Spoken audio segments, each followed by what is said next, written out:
Olá, sejam bem-vindos a mais um Ponto a Ponto com o tema: a educação de antes era mais eficiente que a de hoje? Para discutir esse tema, nós estamos aqui com a nossa irmã Mari Lourdes Queiroz. Olá, Fernanda. Ela é psicoterapeuta clínica e vice-diretora do Departamento da Família, aqui da Federação Espírita Paraibana. Então vamos começar, perguntando para ela por que antes os pais conseguiam resultados melhores na educação dos seus filhos. Um tanto quanto assim, a gente precisa entender, né, o que é esse melhor, né, Fernanda? Exatamente. Na verdade, o que nós tínhamos antes era uma educação mais repressora, né? Onde o que imperava era muito mais o medo do que qualquer outra coisa. Sim. Então, quando os pais pediam alguma coisa para os seus filhos, não tinha recusa, imediatamente era atendido, né? Havia uma ordem que era enviada para aquele filho que ele atendia. Isso. Então, os nossos olhos, parece que havia de certa forma, era uma melhor condução, né? Havia uma melhor condução. Porém, além de ser uma educação repressiva, havia muito, ou seja, a sua opinião, a sua ideia não era respeitada, você não tinha, como aquele ditado, criança não tem direito, não tem voz. Isso, não tem voz, exato. Então, se a gente olhar para esse panorama geral, no âmbito de que os pais ofereciam aos filhos um lugar de limite. Isso. Né? E às vezes esse limite ultrapassava, inclusive, a sua expressão.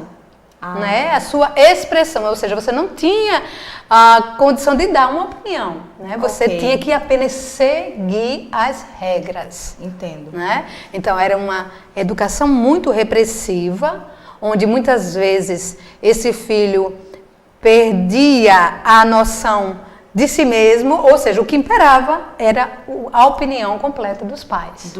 Então, nesse sentido, nós podemos entender que é difícil, nesse contexto repressor, a criança consolidar a própria opinião, a própria personalidade, não é isso? Sim, exatamente. E aí a gente escuta muito. O que é que a gente escuta? Na minha época de infância, se eu respondesse meu pai, o pau comia. Uau, era bem assim. Não é bem assim. Então, a surra apanhava e tudo mais. E eu atendi os meus pais. Então, havia uma força, né? Uma energia de força mesmo, imperativa diante daquela educação. Né? Ok. Interessante. E vamos pensar, quer dizer, nós sabemos que a educação começa no lar, mas ela também continua no ambiente escolar. Então, qual seria o papel da escola na educação das crianças? Essa é a grande questão. Antes nós tínhamos uma educação, como eu falei, repressora, porém, uma educação onde havia um respeito às figuras de autoridade. Sim. Então, os pais eram figuras de autoridade. Um professor era figura de autoridade.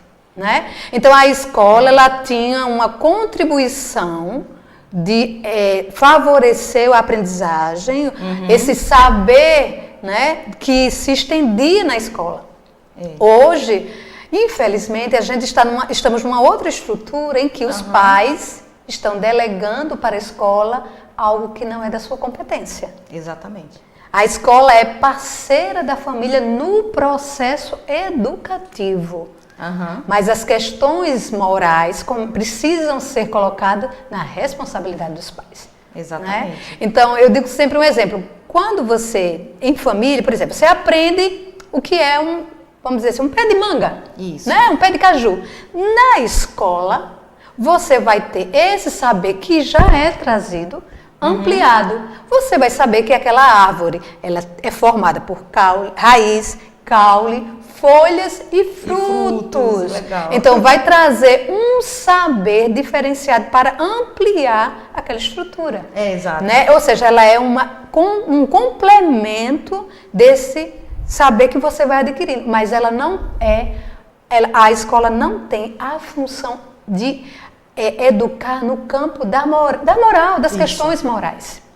Eu ouvindo, Fernanda, semana passada, uma coisa assim que também a gente precisa ir fazendo um outro paralelo, que a escola também se perdeu um pouco no seu papel, né? Porque, por exemplo, havia o convívio familiar e a escola passava a ter uma representação também de convívio social ampliado. Isso. Né? Então, eu conversando com uma adolescente, e ela me disse assim, não, é porque na escola, ela é uma criança, uma adolescente um tanto tímida, né? Um pouco retraída, e estava pensando em mudar de escola pelas questões de que a escola hoje também cobra para além. Há uma exigência dessa criança e desse adolescente muito, de certa forma, tão acirrada, e que eles muitas vezes se sentem completamente desconectados da escola. Entendo. A escola já não mais tem aquela beleza, aquele sentido que se tinha antes. Então ela me disse assim, não, quando eu questionei essa questão na escola, de que eles estavam exigindo muito, e que a gente também precisava de ter, de repente, um intervalo maior para a gente poder conversar, e aí uma das coordenadoras virou para ela e disse assim, escola não é lugar de fazer amizade. Como assim? Uau! Como assim? Eu disse para ela, dessa linguagem bem adolescente, como assim? Como assim? Como a escola não é lugar de se relacionar? Como a escola não favorece um campo respeitoso de relações interpessoais? Então, veja a complexidade também que a escola começa a ter. Hoje a gente tem uma pressão da escola pelo Enem. Então, aí um jovem me dizendo, eu não aguento mais os professores chegarem na sala e falarem do Enem, eu não aguento mais. Por que ele não fala de outra coisa? Por que eles não trazem outra? É só o Enem, e o Enem é assim. Olhe, se você não estudar, se você não fizer isso, se você não fizer isso, você não vai passar no Enem. Então, a gente já fica na nossa mente que a gente não vai passar. O que é para ser o contrário? São os estímulos. E aí eu lembro, Fernanda, na minha época, lógico, onde a escola era algo até mágico. Primeiro porque a gente não tinha essa estrutura de informação rápida que nós temos hoje. Né? No celular você sabe de tudo do mundo. Isso, exato. Então a escola é que te favorecia esse saber, esse ampliar a sua percepção de mundo. Os livros, né? Exatamente. E eu lembro que eu adorava o recreio para eu ir na biblioteca da minha escola pequena, onde eu ia ler sobre os contos de fadas. Eu não tinha isso na minha casa. Mas os paradidáticos de uma forma geral. Exatamente. Né? Então, hoje eu vejo as crianças que a escola pede paradidático para eles, meu Deus, não tem, né? Então, uma torturinha ler aquilo ali. Tanto a família como a escola precisa se redesenhar. Para essa turma que está chegando agora. Olha, esse debate educacional, ele é bem complexo, porque envolve toda a estrutura social. Você falou do Enem, às vezes o resultado, a busca por resultado, porque a escola também é uma empresa privada, né? Tem a escola pública, mas vamos pensar nas privadas. Então você precisa ter um resultado, e esse resultado acaba realmente forçando o projeto político da escola, a forma como os coordenadores conduzem. Aí realmente a gente abriu uma discussão muito gigantesca, mas deu para entender essa questão de que com a educação trabalhada em casa, já aliviaria essa questão da necessidade de disciplina na escola. Talvez quando você fale assim que a coordenadora não permite amizade, talvez porque ela já tenha vivido uma situação de amizades terem dado problema na escola, então ela resolveu cortar para eliminar, de tanto que está essa loucura do convívio entre os adolescentes. Mas isso é uma coisa muito importante da gente entender, né? E aí cabe à escola as rodas de diálogo, né? Concordo. Porque no momento em que eu digo que a escola não é lugar de relação, eu estou entrando num aspecto muito delicado. Porque não tem como. E a minha relação com o professor? E a minha relação com a própria coordenadora? Com os colegas? Se a gente não tem uma boa relação na escola e a gente está ali com pessoas que eu não me importo, Como é que esse saber também vai se dar? Agora, você fala uma De coisa fato. importante, Fernanda.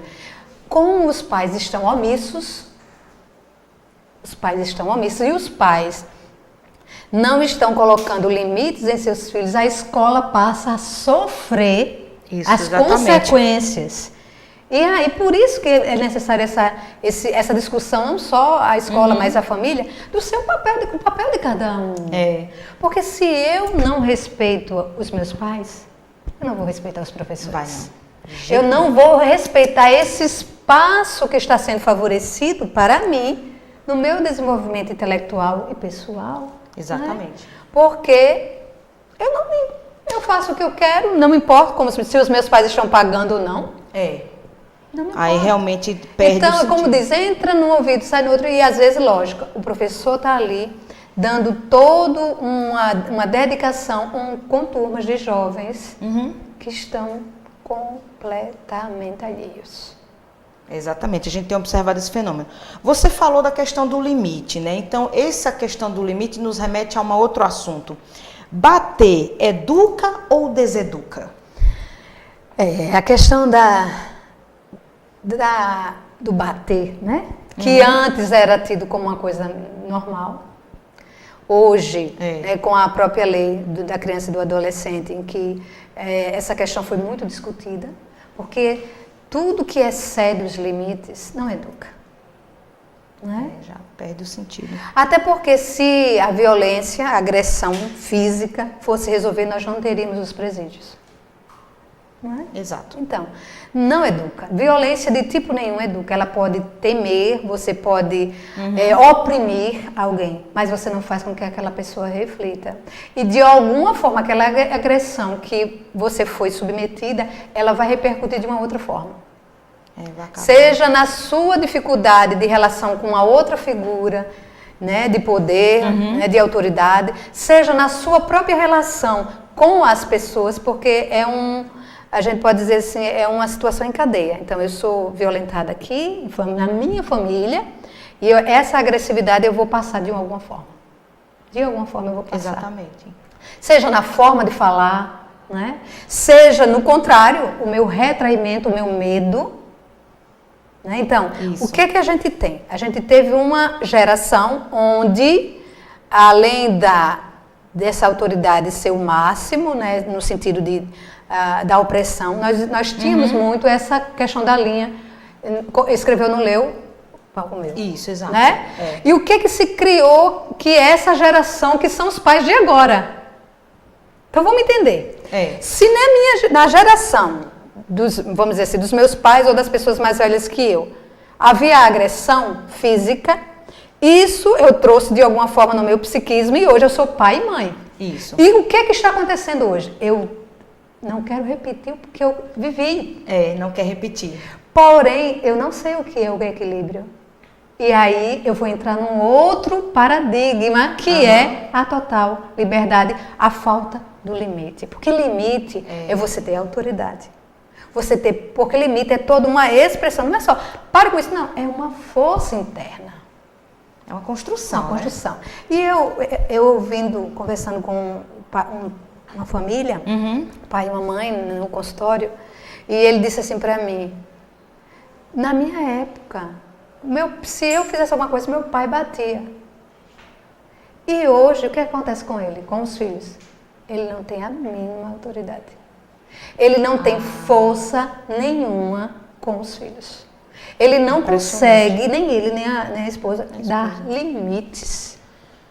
Então, a gente compreende que essa educação repressora, ela não conseguiu surtir efeito, gerou pais, de certa forma, que não querem repetir o padrão, mas também não sabem para onde vão. Exatamente, não tem essa instrução, né? Não tem.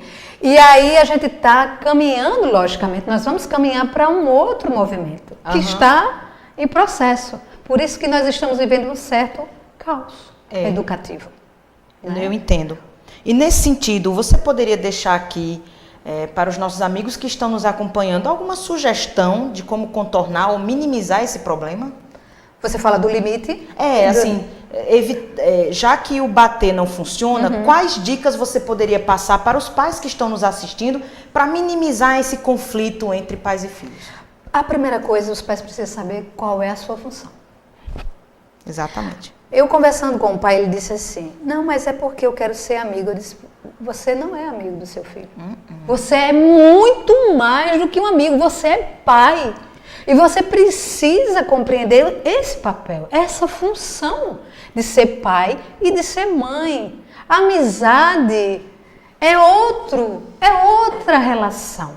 Né? Então, eu quero ser amigo e esqueço do meu papel, que é muito mais importante. Então, a primeira coisa que eu digo, Fernanda, é que os pais precisam saber qual é a sua função. Encarnar o papel de pai e mãe. Papel de pai e mãe. Porque a gente quer minimizar. A gente não quer que o filho sofra. A gente faz tudo pelos filhos e esquece que a nossa função é educativa. Joana diz, em constelação familiar, a família é um laboratório. E que esses filhos que estão sob a nossa tutela, é nossa responsabilidade ensiná-los as questões morais. Legal. Né? Então, se você não assume o seu papel, o seu filho vai ficar atordoado, porque ele não sabe o que é limite. Não e não. O não precisa ser dito. Mas eu bichinho, eu fico com pena de quê? Pena dele se tornar um manipulador? Porque você não dá limite.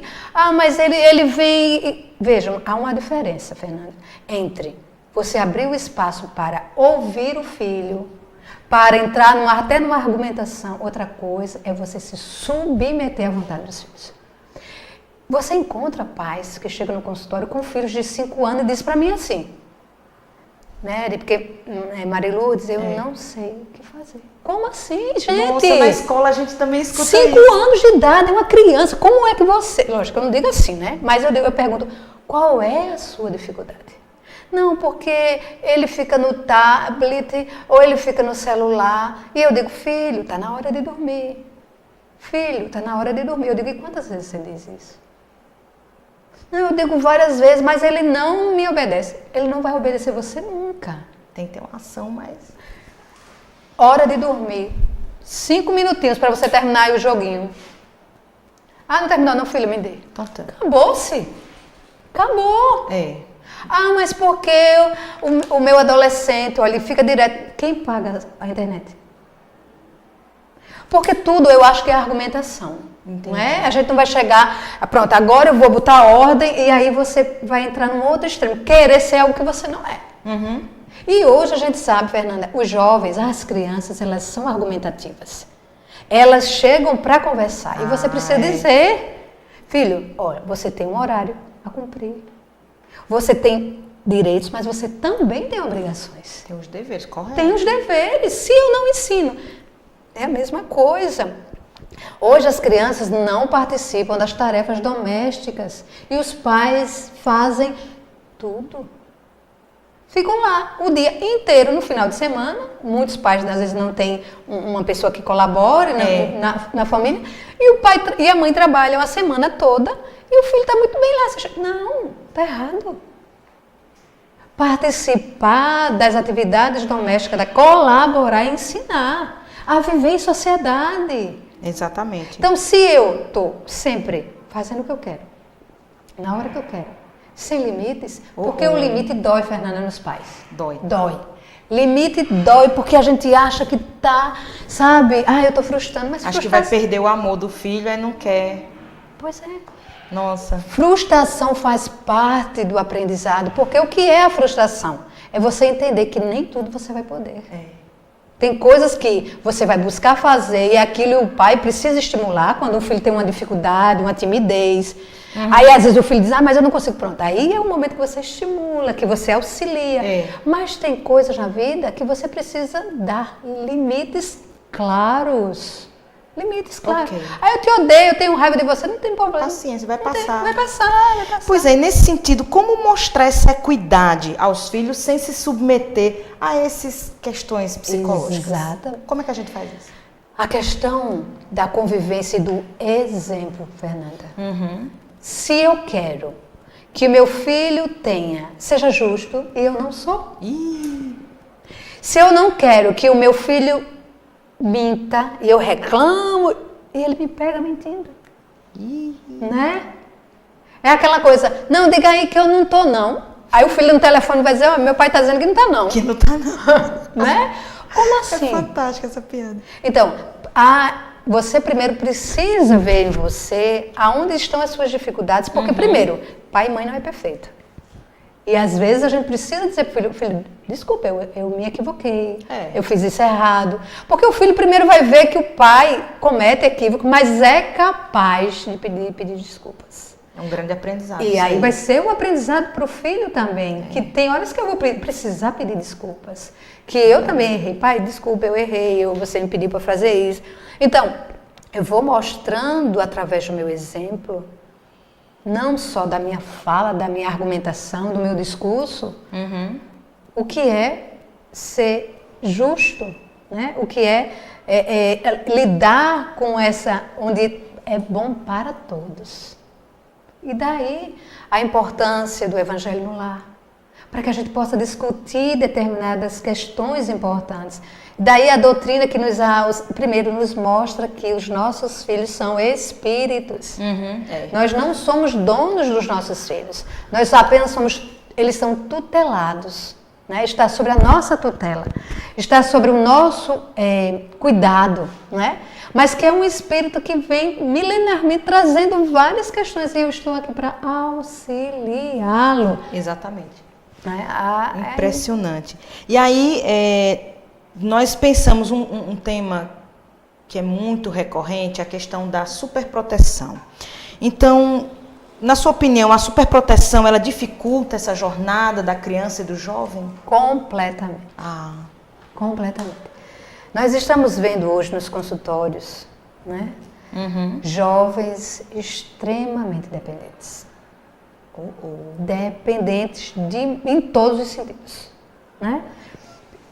Emocional, principalmente, logicamente. Né? E adultos que tiveram essa superproteção e que, nesse momento que seria o movimento do próprio, sair, né, em busca dos seus desejos, dos seus objetivos, não é? Adultos que estão também aprisionados, não só financeiramente, como emocionalmente. Porque o que é que a gente precisa entender? Vamos lá. Vamos imaginar um bebê, Fernanda, que ele precisa se desenvolver, né?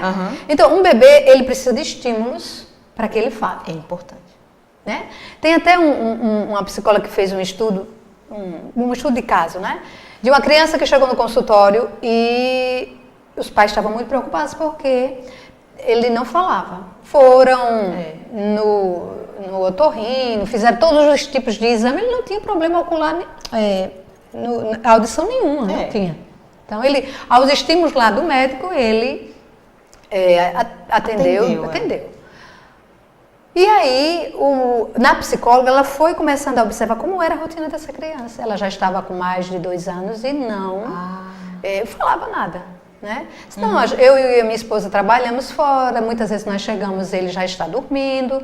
E o que acontece? Ele não tinha convivência com os pais, ficava com uma babá, que era muito retraída, que mal falava. Daquele pessoal caladinho. Caladíssimo. Né? Então, a criança não tinha estímulo. Ela não desenvolveu a linguagem porque ela não tinha estímulo. Vamos para outra fase. A criança começa a engatinhar, sentar e ela precisa andar. Isso. O que acontece muitas vezes com esse processo? Os pais ficam com muito medo da criança cair. E se machucar. Cair vai fazer parte até dela se fortalecer. Então, ela vai, no esforço, né, o organismo começa a dizer que ela já pode, então ela começa a levantar, se segurando, dá alguns passos e cai. O que acontece? Superproteção. Muitas crianças ficam com medo de andar. Porque o medo é dos pais. Exatamente, eles transferem esses medos para os filhos. E aí eu vou criando uma verdadeira bolha. Não deixo meus filhos brincarem com outras crianças e a criança vai se isolando. Não, eu prefiro que ele fique em casa. Então, ele já vai perdendo a convivência de lidar com a diversidade. Aí você pode dizer assim, mas Marilourdes, e a violência? Porque muitos pais não deixam. Gente, a gente precisa ver o que é proteção e o que é superproteção. Onde eu não vou deixando que essa criança ela possa desenvolver. Né? Onde tudo que eu posso, eu faço por ela. Até no processo da linguagem, chega um momento que a criança aponta. E a gente recomenda que os pais estimulem para que ela diga o que ela quer. Exatamente. E não que ela aponte. E isso vai se repetindo. Então, a criança chega numa fase da infância, ali aos 7 anos, entrando a segunda infância, que é o acesso à escola, bem que começa mais cedo, né? Hoje, com 3 anos, começa a criança adentra a escola. E aí, os pais ficam com muito medo. Então, sobreprotege, muitos brinquedos, ou seja, a criança nem diz que precisa, os pais já dão. Porque aí quebra a questão da criatividade, né? Quando você tem brinquedo demais, então ela não tem como inventar os próprios brinquedos e manipular os objetos do ambiente, então você quebra a oportunidade de... Exatamente, Fernanda, exatamente. O brinquedo é pronto. E aí, muitas vezes, por hoje, necessariamente nós entendemos que os pais precisam trabalhar fora, até para a própria manutenção do lar, mas a qualidade do tempo que eu disponho quando eu estou, esse não existe. Esse não existe. Hoje mesmo, o meu filho tem 13 anos, e eu estava... ele chegou com uma revistinha, Mundo Estranho, que vai falar sobre as curiosidades sobre os animais. Ah, sim. Né? E aí eu tinha que sair de casa para fazer uma coisa, mas ele estava tão empolgado para me mostrar esse livro, né, que eu me sentei com ele, aí ele foi, mãe, foi mostrar a revista toda. De capa a capa. Título a título. Olha, isso aqui tem, isso aqui, os dinossauros, isso não sei o quê, o maior animal pré-histórico, o mais feroz, o mais rápido. Eu fui olhando. Então, se a gente não tem... Eu estava com uma certa pressa para fazer algo, mas se eu não sou capaz de parar um momento para ouvir, para ver... qual era a necessidade dele? E aí, às vezes, a gente supra a necessidade sem saber se a criança está precisando daquilo. E nós vamos criando pessoas completamente dependentes, com medo da convivência. Hoje nós temos uma convivência online. Exato. Porque na convivência online é assim, se você diz alguma coisa que eu não gosto, o que é que eu faço? Bloqueia. Acabou a convivência. Acabou. No dia a dia. Não, você não pode bloquear no dia a dia. Né? Ou seja, eu vou precisar lidar com as adversidades da convivência. Exatamente. Então, se eu não preparo a minha criança, ajuda o meu adolescente a lidar com isso, quando ele chegar numa certa fase, ele vai ter dificuldade de lidar com as adversidades. E falando em jovens, você acha que os jovens estão mais ou menos preparados para encarar a vida sozinhos nesse momento atual que a gente está vivendo? Eu vejo o seguinte, o que nós estamos tendo é uma juventude com muito acesso à informação, mas pouca profundidade. Então, eu tenho tudo, lógico, eu não posso generalizar, né? A gente não pode generalizar. Então, existe, lógico, jovens, e na clínica mesmo eu vejo jovens que procuram a terapia para lidar, eles procuram a terapia para lidar com algumas dificuldades. São jovens que têm conteúdos que têm senso crítico, Fernanda. E esse senso crítico eu acho que é extremamente importante. Nós precisamos desenvolver no jovem o senso crítico. Ou seja, a análise do que eu estou lendo, a análise daquele contexto, sabe? Então, você já começa na família abrindo espaço para o diálogo. Quando eu abro espaço para o diálogo, primeiro eu vou ver o que é que meu filho está pensando. Eu vou entender o contexto que ele está trazendo de fora para dentro do lar. Né?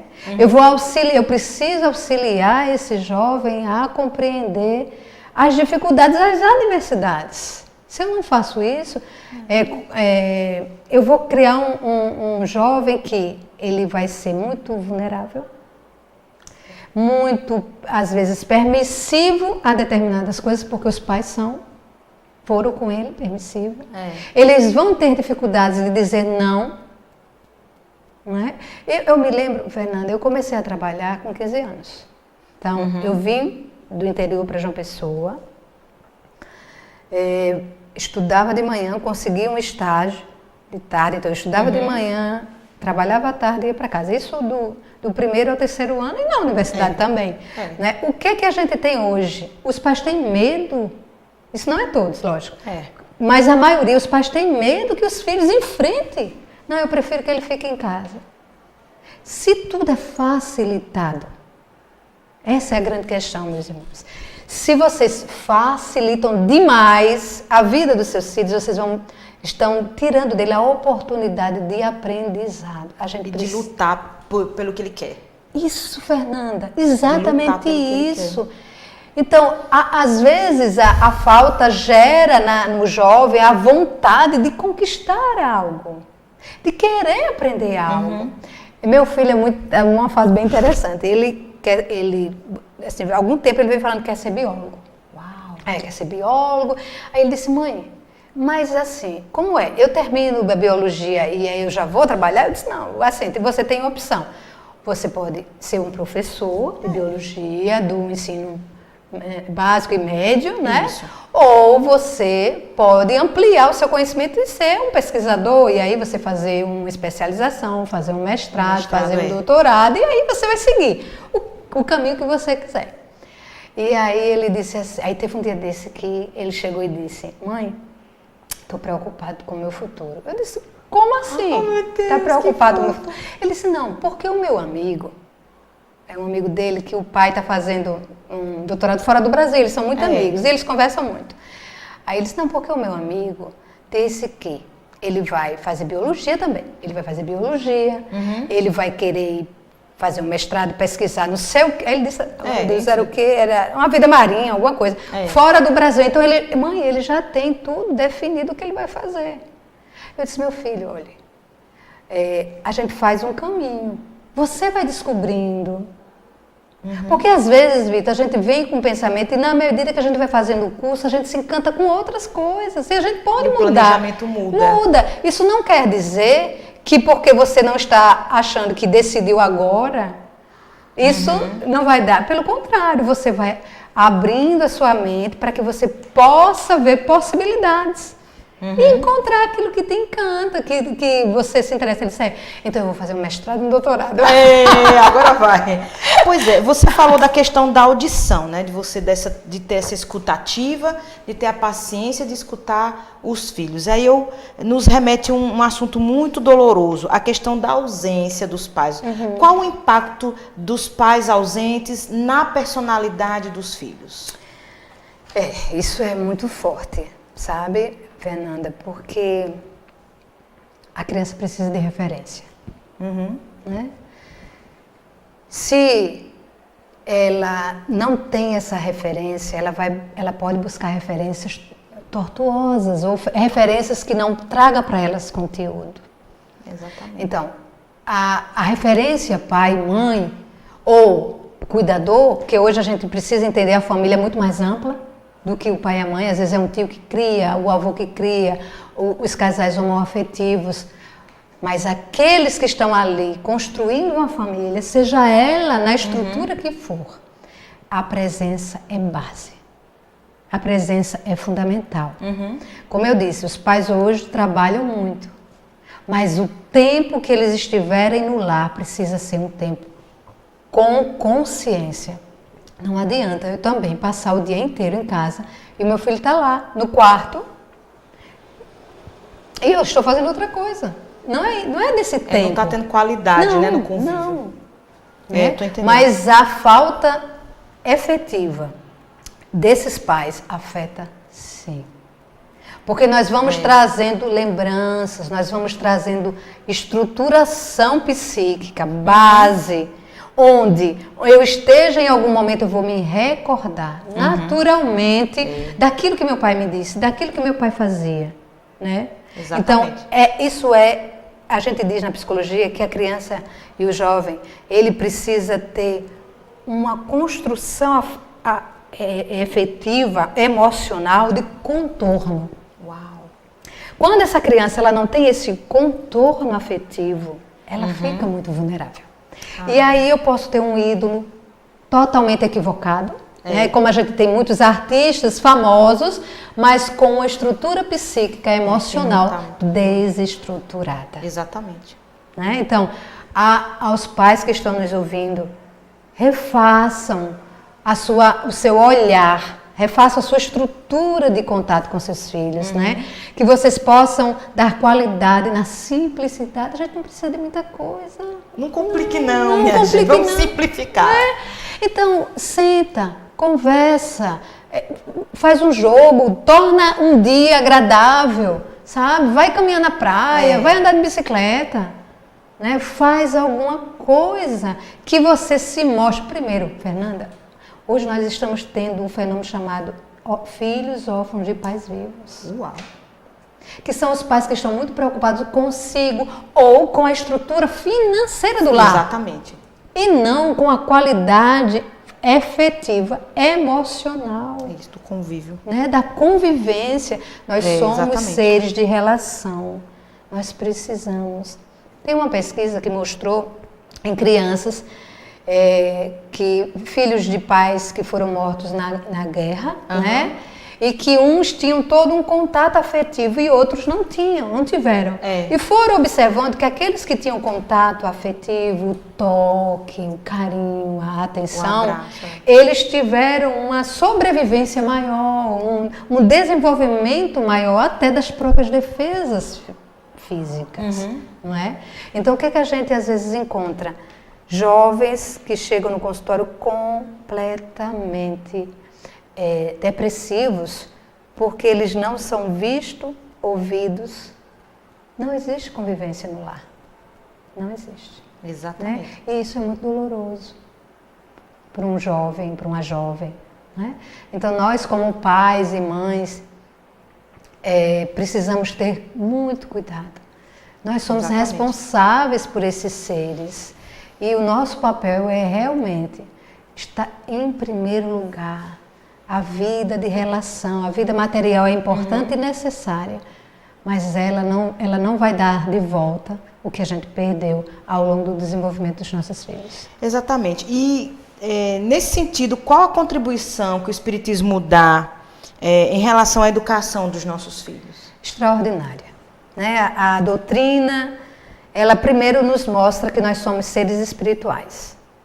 Estamos numa vivência material, mas somos seres espirituais e que temos várias e várias vidas. Trazemos conosco todo um conteúdo, né, que precisamos melhorar e conteúdos que já adquirimos positivamente. Isso. Não é? Então, a primeira doutrina nos mostra claramente o que somos, de onde vemos e para onde vamos. Trazendo essa concepção e ampliando que a família é um grupo que se reúne para a redenção. Isso é lindo, Fernanda. Nós estamos juntos para nos redimir, para nos perdoar, para nos auxiliar, para nos ajudar a evoluir. Então, eu sou um ser espiritual em evolução e venho numa estrutura familiar para a redenção. Então, só essa descoberta que a doutrina nos mostra, da importância dos laços familiares, já nos dá um olhar diferente para as relações. Já nos dá um olhar diferente daquele ser que eu gerei. Aos meus próprios pais também, né? Aos familiares de uma forma geral, né? Então, eu vou ter muito mais condição de lidar com as divergências, com as diferenças. E compreendendo, primeiro, que nós não estamos sozinhos, que temos toda uma ajuda espiritual ao nosso lado, mas que nós precisamos também fazer a nossa parte e buscarmos. Porque não existe acaso, né? Não existe castigo, e sim, responsabilidade. Eu sou responsável pela minha vida, eu sou responsável pelo que eu faço e o que eu deixo de fazer. Então, eu vou buscar me melhorar. E o filho, Fernanda, eu digo sempre, os nossos filhos também são os nossos mestres. Porque através da educação dos filhos, eu vou precisando melhorar a mim mesmo para auxiliar aquele filho. Exatamente. Então, ele nos auxilia a sermos melhores. E nós precisamos aproveitar. Porque a vida é passageira, muito rápida. Exatamente. Então, já chegando na parte final da nossa discussão do tema, eu gostaria de perguntar que providências educativas e atributos especiais os pais devem ter para alcançar uma boa educação dos seus filhos. Hoje, com o aprendizado, né, da doutrina e a minha vivência dentro do consultório, eu percebo que a busca pela espiritualidade é um divisor de águas.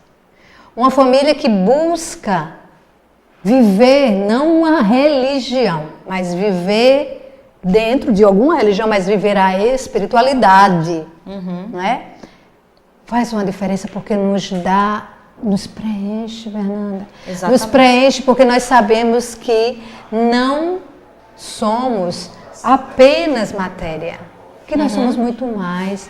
E isso nos ajuda a entender todo esse processo, né? Então, a vivência em família precisa estar embasada nessa vivência espiritual. Buscar.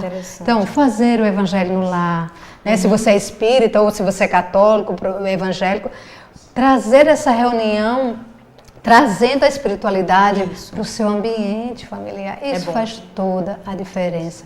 E os filhos vão aprendendo no lar, né? E dizem que quando a gente abre o evangelho no lar, o auxílio da espiritualidade não é só para o nosso lar, mas para os nossos vizinhos também. Exatamente, então, é bem abrangente.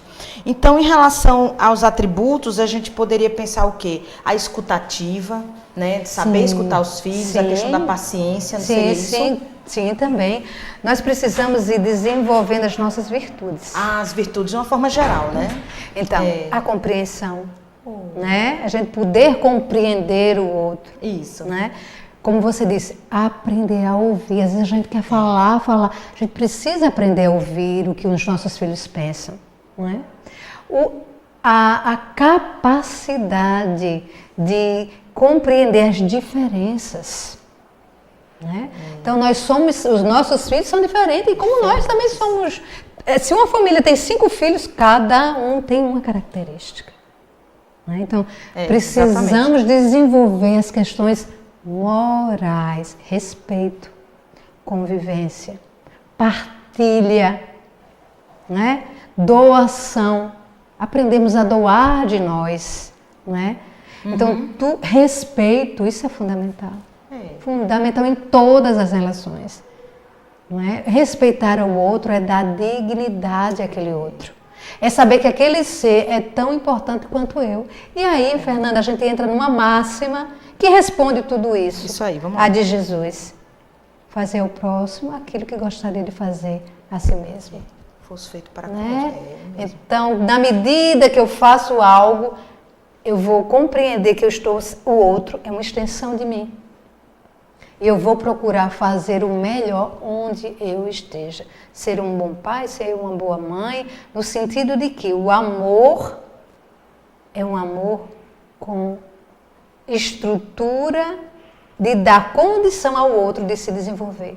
Não um amor que suprime a capacidade do outro. É um amor que liberta. Interessante. E depois de passear por todos esses aspectos, né, da educação infantil e juvenil, que critérios nós devemos adotar para saber se nós estamos no caminho certo nessa hora de educar os nossos filhos? Assim, tem algum ponto norteador, alguma coisa que, olha, eu acho que eu estou indo no caminho certo? Se a gente entender que na observação da conduta do nosso filho, na forma que ele lida conosco, como ele se comporta fora do ambiente familiar, né?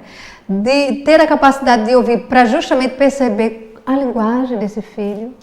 Então, nós vamos compreendendo aonde esse jovem, porque por mais que a gente faça, Fernanda, esse ser é independente.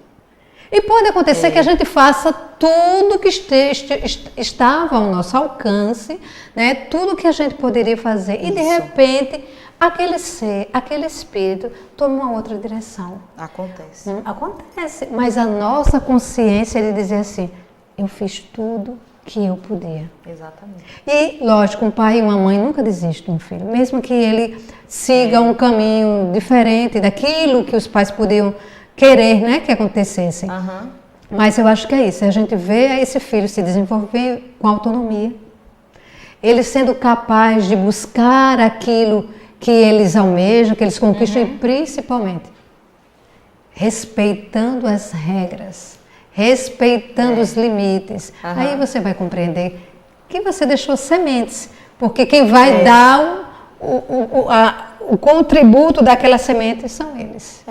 Exatamente. E para encerrar a nossa discussão de hoje, nós gostaríamos de saber, na sua opinião, qual a função do evangelho no lar na educação dos nossos filhos. De certa forma, a gente já até antecipou um pouco isso, mas a gente encerra com esse para deixar bem na nossa memória. Extrema importância.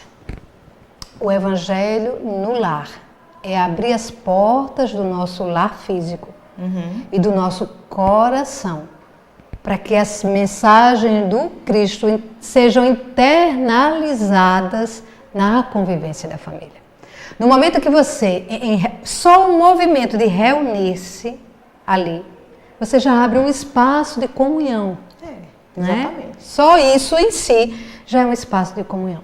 E mais que o conteúdo desse encontro familiar vai ser o evangelho, vai ser a mensagem do Cristo, vai ser embasada em valores morais. E aí a gente vai fazer uma troca saudável e você vai, como gotas de luz, colocando no coração, na sua mente e na mente dos seus filhos um caminho, um norte. Porque é isso que o evangelho é. Ele norteia os nossos passos. E se um jovem, se uma criança, ele consegue fazer esse percurso, com certeza ele vai ter condições de vencer os desafios da vida, se fortalecer, né? E, Fernanda, a união em família se torna cada vez mais fortalecida. Então, façamos o evangelho no lar, abramos as portas do nosso lar para que Jesus entre e sente conosco e celebre a grande oportunidade de estarmos uma família. Olha, excelente. Nós agradecemos a nossa irmã Marilúcia por este momento de estudos e busque saber, né? Procure o Espiritismo, o Evangelho segundo o Espiritismo, faça o Evangelho em casa, né? Procure dialogar com a sua criança, o seu jovem, peça, né, orientação aos bons espíritos e dessa forma nós vamos conseguir vencendo pouco a pouco esse desafio da educação dos nossos filhos. Gratidão, viu, amiga? Eu que agradeço. Um grande beijo e até a próxima. Até lá.